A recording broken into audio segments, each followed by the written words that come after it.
some of you know that that I come from a corporate background. So I have 2 degrees. I have a degree in business, and I also have a Bachelor of Business in Marketing, and I also have a Master's in International Business. So I worked in corporate for many years and was very successful in what I did in many different positions.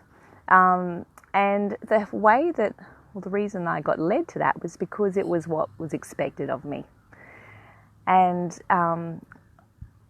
it's a big topic, but where I started, good morning, Kylie, where I started was, as a child growing up, I always felt like there was something inside me that needed to come out. An inner strength is what I'll call it, an inner strength.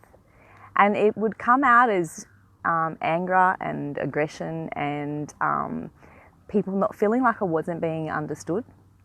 And it was also gave me a real feeling of not fitting in, of feeling isolated and different from everybody because of that, because I wasn't understood. I couldn't articulate what I wanted. And in the environment that I grew up in, it was very much about, what many of us have experienced, that you work hard, you're seen and you're not heard, that you're in the background, I was raised to be average.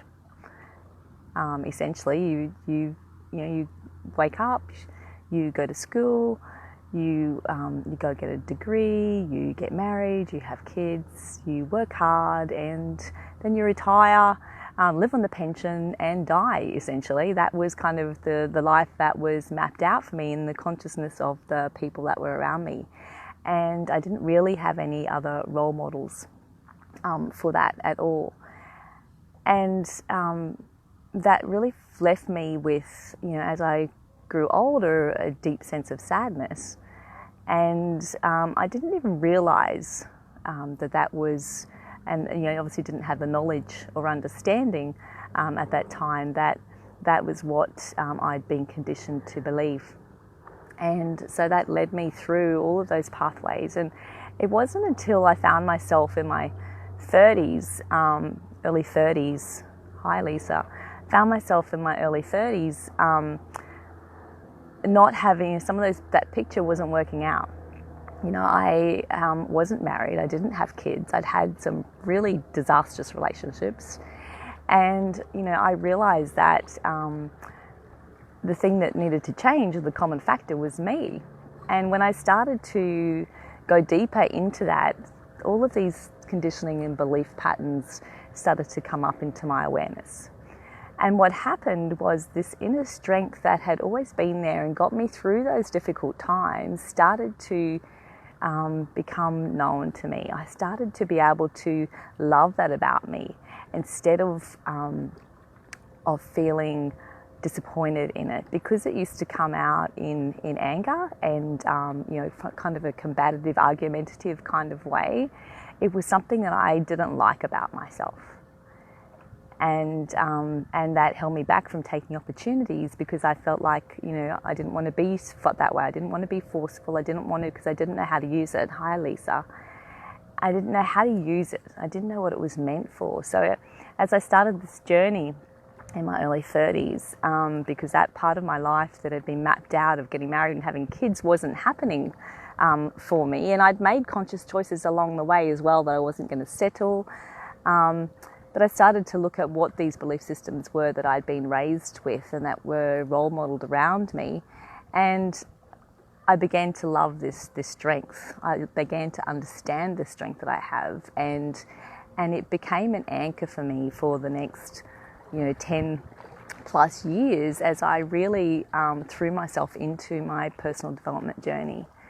And what I found was that the more that I did that, the more that I understood where that came from, what the purpose of that strength was, and how I could use it and learn to love that part of me, the journey just continued to expand and become clearer. And I started to make a whole lot of different choices. So that's just a little bit that I wanted to share with you, one element, because everyone's story is just that, it's a story. It's something that you can change, and if you have the will and the courage, you can completely change whatever your story is.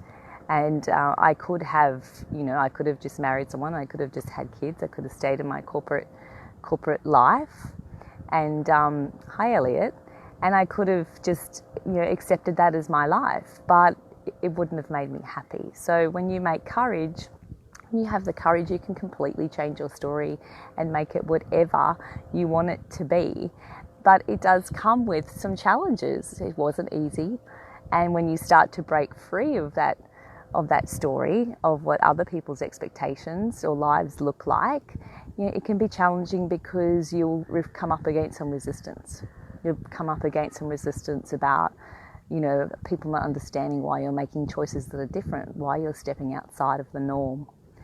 And that's part of the process that you need to have courage and commitment to do. And for me, I had to find people that could support me in that process. And that's one of the reasons that I have now become a personal success coach, because I understand and value how much support that is needed to get you through those times of personal growth, and how much you don't know. When you start on the process, there's so much that you have to learn, and you can't see your own blind spots.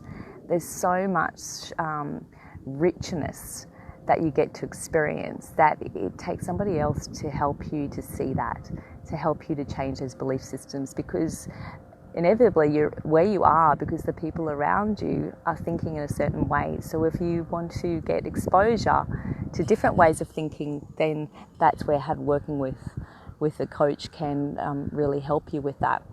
So that's a little bit of my story, and this week I'll share some more as well. So keep checking back and keep an eye out for part 2. I hope you all have a fabulous day, and if you've got any questions, please feel free to put them below, and I look forward to talking to you again soon. Thanks for watching, Elisa, Elliot, Kylie. See you. Bye.